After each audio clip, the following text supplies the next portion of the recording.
चचा, यही दो मेन तबाही मचाते हैं। बिल्डिंग वगैरह को क्या करती है, गिरा देती है। बाल बच्चा जो होगा उसके अंदर अपंगता आ जाएगी। ये खतरनाक क्यों होता है, जैसे ब्लास्ट करता है ना,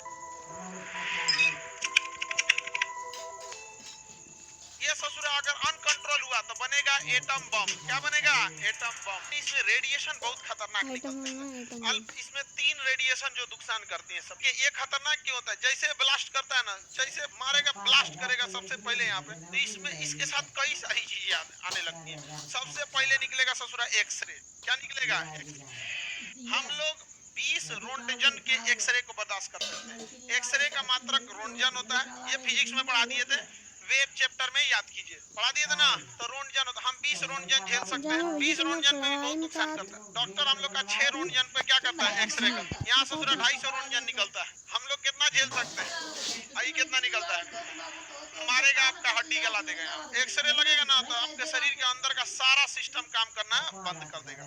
तो एक्सरे और दिखेगा ही नहीं एक्सरे। आप कहेंगे ओ दे परमाणु बम फुटलो, बगल वाला देखा एकरा का हो गइलो, कहेगा रे हमहू मर गेल रे ना, मर के अपने आत्मा से बता देखता हमारा शरीर वह दूर से कैसे लगतो संजय ने अचानक। तो वो दिखता नहीं है आपको, आपको फिल्मी वाला बम मत समझिएगा कि आग लग गया चिल्ला रहा है मामा ठाकुर वो पेट्रोल बम नहीं है, नहीं समझे।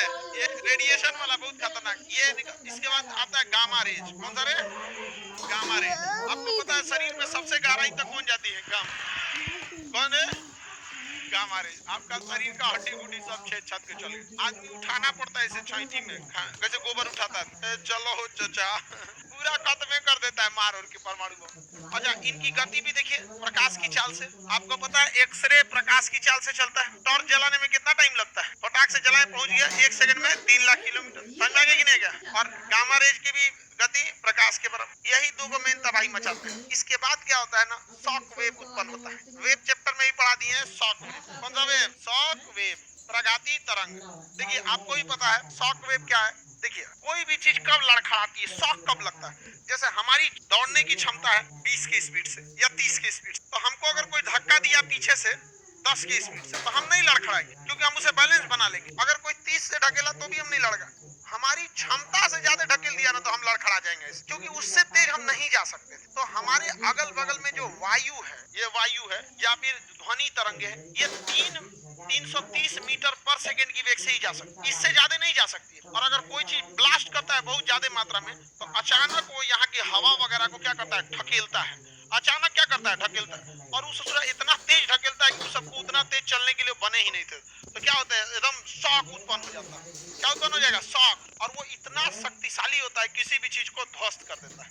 तो ये शॉक वेव आके बिल्डिंग वगैरह को क्या करती है, गिरा देती है। शॉक वेव बिल्डिंग को क्या करती है, गिरा देती है। यहाँ पे पूरी तरह से टेम्परेचर लगभग 300 डिग्री सेल्सियस हो जाता है। कितना, 300 डिग्री से। पानी कितना डिग्री पे रहता है, 100 डिग्री सेल्सियस में क्या होता है पानी, यही कितना कर दिया।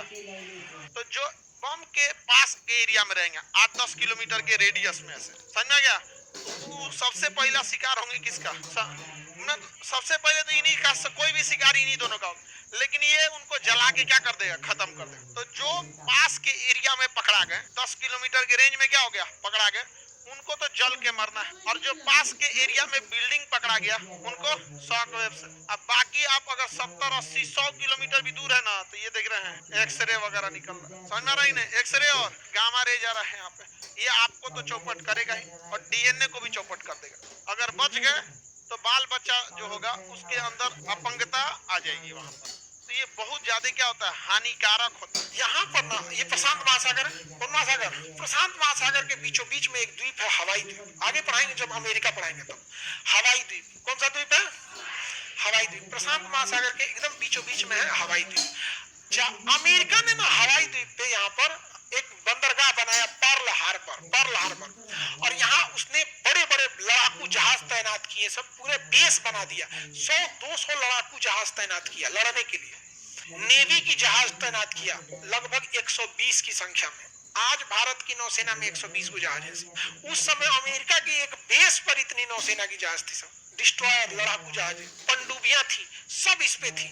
अब जापान को लगा कि अरे भाई साहब ये तो इतना खतरनाक है, अमेरिका इतना खतरनाक हो गया है। तो जापान ने कहा कि हम लोग भी जहाज बनाएंगे, हम लोग भी पानी वाली जहाज बनाएंगे, पनडुब्बी बनाएंगे। तो उसके इंजीनियरों ने कहा तो रिपोर्ट आई जापान के पास कि जिस रफ्तार से हम लोग जापान बना रहा है, अपनी नौसेना को बढ़ा रहे हैं, अमेरिका की बराबरी करने में 40 साल लग जाएगा। तो जापान ने कहा एक काम करते हैं, अमेरिका के कुछ जहाज मार के गिरा देते हैं, 200-250 जहाज मार के गिरा देते हैं, तो हम आज ही उससे 40 साल आगे हो जाएंगे। Well done, well done, well done. Japan वालों ने क्या बोला? Well done.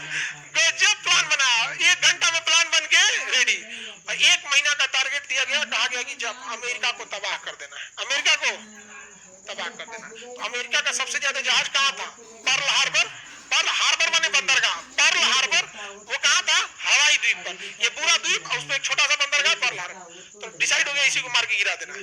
जापानियों ने अपनी नौसेना लेके चल दी है सब। अमेरिका से कोई झगड़ा नहीं है, कोई कुछ नहीं है, कोई विवाद नहीं है। जैसे हम लोग का अभी मान के चलिए ब्राजील से कोई दुश्मनी है, कल को पता चला कि भारत ने ब्राजील में परमाणु बम मार दिया, पूरा लेके जापान चल गया पर्ल हार्बर पे। इन लोगों को कुछ अते पता नहीं है। और जापान में ना यहाँ पे लड़ाकू जहाज उड़ान भरी और सबको फिक्स था कि कौन जहाज जाएगी और किस जहाज पे बम गिराएगी। धड़ाधड़ सुबह 7 बजे से बम गिराना चालू किया सब, और 10 बजते बजते पूरा पर्ल हार्बर तबाह कर खत्म हो गया, पूरा तबाह कर दिया पर्ल हार्बर। अमेरिका कह रहा है कि काहे मारा रे?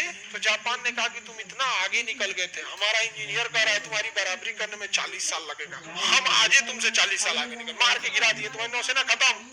तो अमेरिका ने कहा तुम्हें इसकी कीमत चुकानी पड़ेगी। तो वहाँ के राजा तो हीरो ही तो कहा, I don't consider America is an important country. मैंने कहा अमेरिका को हम इतना इंपॉर्टेंट थोड़ी समझते हैं। और ये पूरा एरिया चाइना कब्जा कर दिया। ये पूरा एरिया किसने कब्जा कर लिया? जापान।